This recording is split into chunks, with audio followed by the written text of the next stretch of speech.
Siang Bapak semua, terima kasih sudah hadir. Saya ingin klarifikasi beberapa hal terkait kredit KPR atas nama Bapak Agis dengan nomor KPR 2024 0376. Kami sedang melakukan uji substantif dan ada beberapa data yang perlu kita cocokkan. Baik Pak Arsi, silahkan, kami siap membantu Pak. Pertama, soal penghasilan di slip gaji tercatat 18 juta per bulan Pak, tapi di rekening koran hanya tercatat 14 juta. Dan HRD perusahaan Bapak juga konfirmasi penghasilan Bapak 14 juta per bulan. Mohon konfirmasi kembali Bapak. Ya Pak, memang gaji pokok saya 14 juta ya, sisa itu tunjangan insentif yang kadang-kadang dibayar tunai biar rekening pribadi lagi. Jadi tidak putih masuk ke rekening semua. Baik, kalau begitu kita gunakan 14 juta sebagai penghasilan tetap Pak. Lalu untuk cicilan KPR Bapak sebesar 6.600.000 per bulan ya Pak. Benar Pak Arsi, cicilan pokok dan bunga itu totalnya Rp6.600.000 Pak. Oke, saya hitung di SR-nya ya.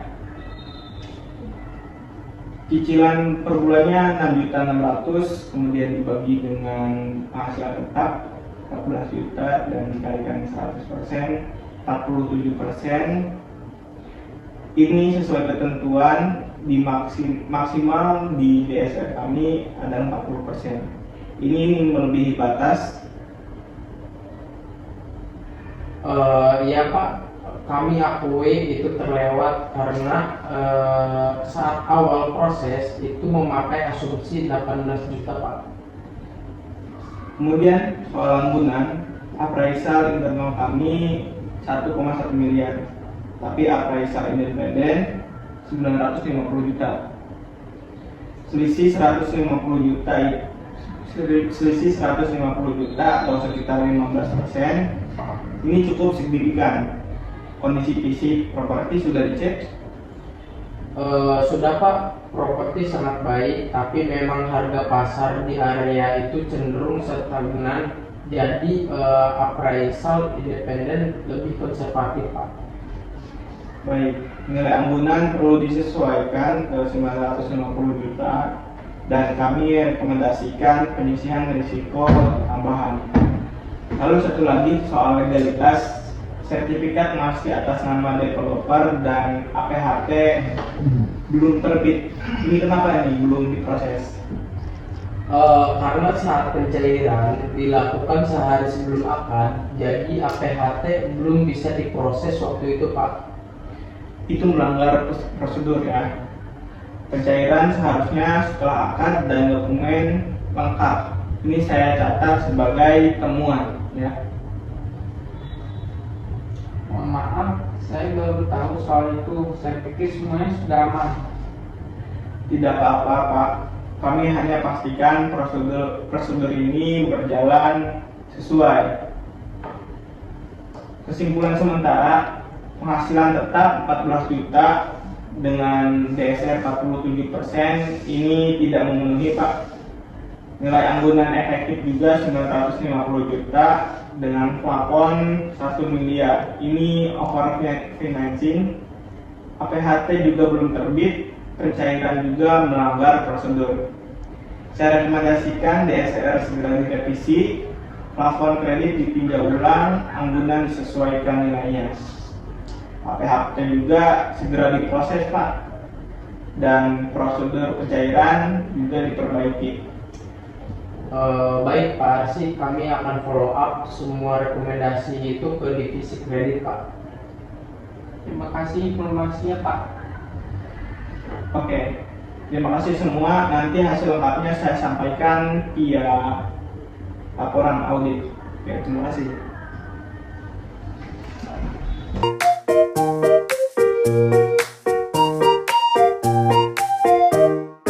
Selamat siang Pak Ajis dan Pak Arsi. Terima kasih sudah hadir.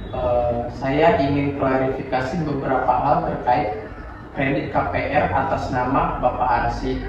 Dengan nomor KPR 2024-0376.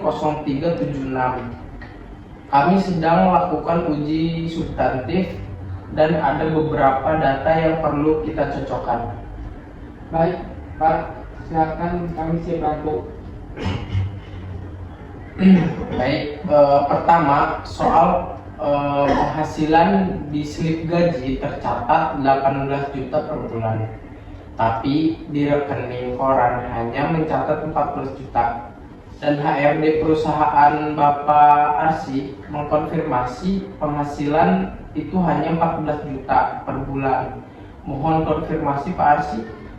Iya Pak, memang gaji pokok saya itu 14 juta, sisanya itu tunjangan insentif yang kadang-kadang dibayar tunai ataupun ke rekening pribadi lain. Jadi tidak rutin masuk ke rekening semua Pak. Baik, kalau begitu kita gunakan yang 14 juta sebagai penghasilan tetap. Lalu untuk cicilan KPR Bapak sebesar 6,600 juta per bulan ya Pak? Benar, Pak. Cicilan pokok bunga itu totalnya 6,6 juta. Jadi, oke, saya hitung debt service rasionya ya. Cicilan per bulan dibagi dengan penghasilan tetap yaitu 14 juta dikali 100%, hasilnya 47,14%. Sesuai ketentuan maksimal DSR kami itu 40%. Ini berarti melebihi batas. Ya, kami akui itu kelewat karena pada saat proses asumsi yaitu 18 juta rupiah.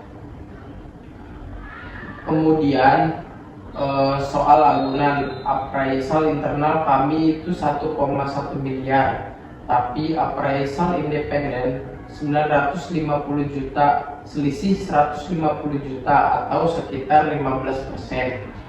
Cukup signifikan. Kondisi fisik properti sudah dicek. Sudah, kondisi fisik properti baik, tapi memang harga pasar di area cenderung stagnan, jadi appraisal independen lebih konservatif. Baik, nilai anggunan perlu disesuaikan ke 950 juta dan kami rekomendasikan penyisihan risiko tambahan. Lalu satu lagi soal legalitas. Sertifikat masih atas nama developer dan APHT belum terbit. Kenapa belum diproses? Karena pada saat awal diterbitkan sehari sebelum akad yaitu jadi APHT belum bisa diproses pada waktu itu.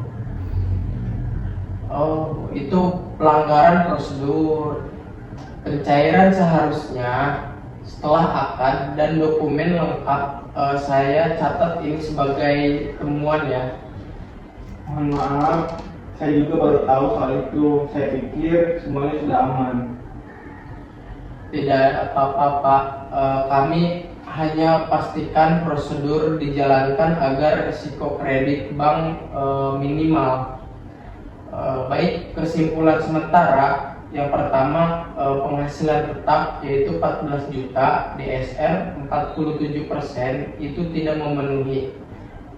Selanjutnya, nilai agunan efektif 950 juta, plafon 1 miliar, itu over financing. Selanjutnya, APHT belum terbit dan pencairan melanggar prosedur. Dan rekomendasi saya, DSR perlu direvisi, plafon kredit ditinjau ulang, agunan disesuaikan nilainya, APHT segera diproses, prosedur pencairan segera diperbaiki. Baik Pak, kami akan segera follow up semua rekomendasi ke divisi kredit. Terima kasih informasinya Pak. Baik, terima kasih semua. Nanti hasil lengkapnya akan saya sampaikan via laporan audit.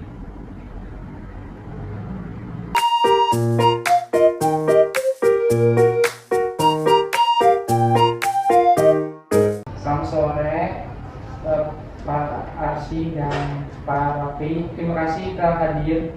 Saya ingin mengklarifikasi beberapa hal terkait KPR atas nama Pak Rafi. Dengan nomor KPR 2024-0376, kami sedang melakukan uji substantif beberapa data yang perlu kita cocokkan. Baik Pak Agis, silakan kami siap bantu. Sama soal penghasilan dari gaji tercatat 18 juta rupiah per bulan, tapi di rekening hanya tercatat 14 juta rupiah. Dan hari ini perusahaan konfirmasi penghasilan 14 juta rupiah per bulan. Mohon dikonfirmasi Pak Rafli. Ya Pak, memang gaji pokok saya itu 14 juta. Sisanya itu tunjangan intensif yang kadang-kadang dibayar tunai via rekening pribadi lain. Jadi tidak rutin masuk ke rekening yang utama Pak. Baik, kalau begitu kita gunakan 14 juta rupiah sebagai penghasilan tetap. Lalu untuk cicilan KPR Bapak yaitu sebesar 6,6 juta per bulan ya. Betul sekali Pak Agis, nanti cicilan pokok dan bunga itu sejumlah 6.600.000. Oke, saya hitung debt service ratio-nya. Jadi ISR sama dengan yaitu 6,6 juta dibagi 14 juta penghasilan Pak Rafi kali 100%, yaitu sama dengan hasilnya 47,14% sesuai ketentuan maksimal ISR kami yaitu 40%, itu lebih ke atas. Iya Pak, kami akui itu terlewat karena saat awal proses pakai asumsinya 18 juta. Kemudian soal angsuran parsial internal kami yaitu 1,1 miliar rupiah, tapi parsial independen 950 juta, selisih 150 juta atau sekitar 15%, cukup signifikan. Kondisi fisik properti apakah sudah dicek? Sudah Pak, fisik sudah, propertinya baik, tapi memang harga pasar di area tersebut cenderung stagnan. Jadi appraisal independen lebih konservatif. Baik, nilai angsuran perlu disesuaikan 950 juta dan kami rekomendasikan pengisian risiko tambahan. Lalu satu lagi, legalitas sertifikat masih di atas nama developer atau APHT, belum terbit, kenapa belum diproses? Karena saat pencairan dilakukan sehari sebelum akad, jadi APHT belum bisa diproses waktu itu Pak. Itu pelanggaran prosedur pencairan, seharusnya sesudah akad dan dokumen lengkap. Saya catat sebagai pelanggaran ya. Mohon maaf Pak, saya juga baru tahu soal itu. Saya pikir sudah aman saat itu Pak. Tidak ada apa-apa Pak, kami hanya pemeriksa apakah sudah sesuai atau belum. Jadi kesimpulannya, penghasilan tetap 14 juta rupiah, ISR 47%, tidak memenuhi. Nilai anggunan efektif 950 juta, pelatihan yaitu 1 miliar, APHT belum terbit dan pencairan melanggar prosedur. Rekomendasi saya yaitu ISR perlu direvisi, plafon kredit perlu ditinjau ulang, anggunan disesuaikan pada nilainya, APHT segera diproses, dan prosedur pencairan diperbaiki. Baik Bapak Ajis, akan kami follow up semua rekomendasi itu ke divisi kredit. Terima kasih Pak untuk informasinya Pak. Baik, terima kasih atas semuanya.